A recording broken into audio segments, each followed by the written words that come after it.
मी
म्हणजे 2022 पासून या त्रासामुळे ट्रीटमेंटवर राहायचो. म्हणजे लोकल डॉक्टर दाखवलं, त्यानंतर त्यांनी सजेस्ट केलं का त्याच्याकडे पेनकिलर नाही. मग ते बोलले मी आपल्याकडे जा.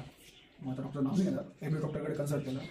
त्याच्याकडे साधारण 1-1.5 वर्ष हे केलं. मग ते काय तेवढं पेनकिलर वगैरे द्यायचं. पण मग त्याने पेनकिलरला काय होतं, सकाळ संध्याकाळी घेतलं का थोडं चालायचं, तेवढं पुरते रिलीफ म्हणून हे व्हायचं. पण झालं काय, पेनकिलर 1-4 दिवस तर ओके होती, पण 5-6 दिवस नंतर काय व्हायचं, पोटात वगैरे व्हायची किंवा टॉयलेट वगैरे त्रास. मी रिटर्न परत त्यांच्याकडे जायचं. परत ते कधी 1-2 वेळेस सॅम्पल लावले होती. ते बोलले बाहेर जायच्यामुळे टेम्परेचरमुळे पण होतं. पण मग हा जास्त त्रास होता त्याला. मग त्यांनी सजेस्ट केलं का मग MRI करून. मग MRI केला. मग MRI केल्यानंतर त्यांनी सांगितलं आधीमध्ये काहीतरी गॅप वगैरे काहीतरी बाहेर आले बघा.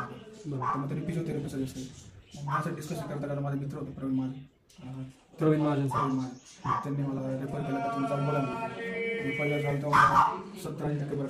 पहिल्या सेटिंगमध्ये 70-80% पहिलं. नंतर पुढच्या 2 मध्ये म्हणजे जवळपास 100 स्कोर होता, पण शेवटचे एक मी मिस केली होती त्याच्यामुळे. मग नंतर मी परत रुटीनमध्ये आलो. परत थोडा मग आता माग आला तेव्हा पण मला माझ्यासाठी वगैरे थोडे पत्ते काढले गेले फ्रँकली.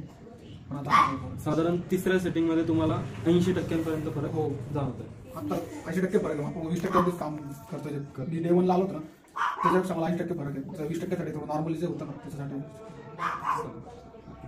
धन्यवाद.